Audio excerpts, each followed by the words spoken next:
সব ঠিক করে দিবে।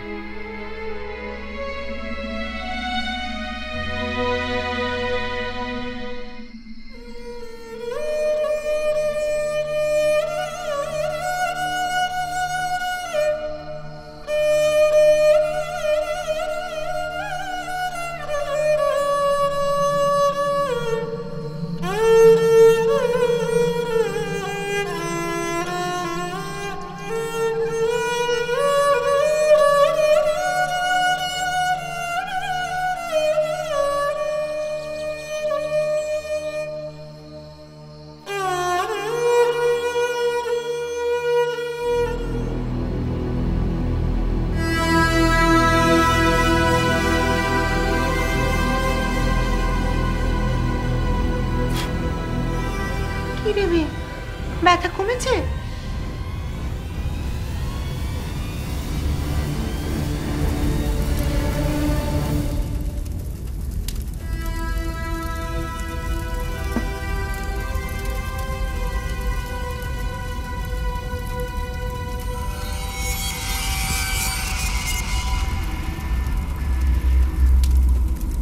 এখনই শত্রু না বাড়ালে কি চলছিল না রে পাগলা?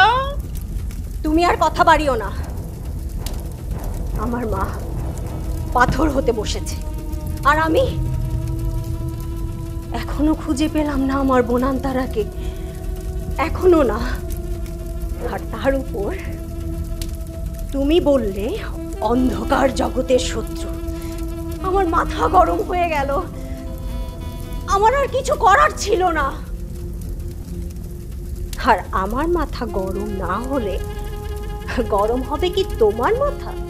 কারণ আমি এই জাদুর রাজ্যের সম্রাজ্ঞীর একমাত্র কন্যা। না না, একমাত্র নয়, বড় কন্যা।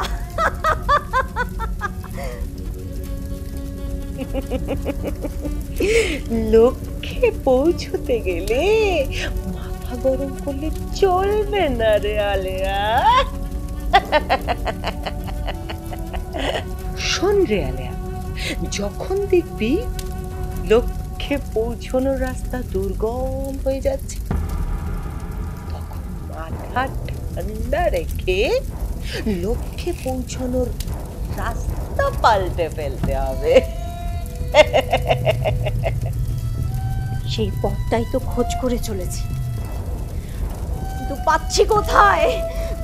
আর এইদিকে এইদিকে দেখো দেখো, এই সময় নির্দেশক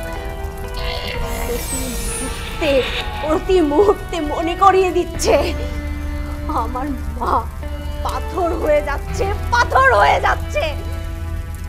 আর আমি তার বড় মেয়ে হয়েও কিছুই করতে পারছি না, কিচ্ছু না।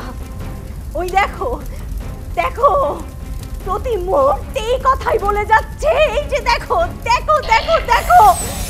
আমি বুঝি রে পাগলা, বুঝি। মায়ের জন্য তো কষ্ট হবে, হয়। আলেয়া, তুমি ব্যর্থ, তুমি অযোগ্য। না না না, আমি ব্যর্থ থাকতে চাই না। আমি সব ভেঙে ফেলবো, আমি সব ভেঙে ফেলবো, সব ভেঙে ফেলবো, ধ্বংস করে ফেলবো সব। আমি কি করব এখন? আমার কি করা উচিত? দুষ্ট চক্রের বক্র বিধান না পেলে কিছুই বোঝা যাচ্ছে না। ইন্দিরা, আপনি ঠিক আছেন তো? কিন্তু আপনি কেন অসম্ভব? কালাজিন, আমায় বলে দাও কেন অসম্ভব, আমি জানতে চাই। সে এক আধার দেশ, সেই গোসাইগিরি পাহাড়ে আছে ক্ষিপ্র বুদ্ধি শিয়াল, তার কাছে আছে বিধান পুঁথি। সেই ব্যাখ্যায় যদি প্রতিকূলে চলে যায় তখন মেলা কষ্ট। অচৈতন্য হওয়ার আগে কি হয়েছিল আপনার কি কিছুই মনে পড়ছে না? ও নাগমা ছিল। কসাইগিরি পাহাড়ে শুধু আমার বোনের খোঁজ পাওয়া যাবে তা না, সেখানে আলিয়াদ রাক্ষসের অন্তর্ধানের রহস্য উন্মোচন করা যাবে।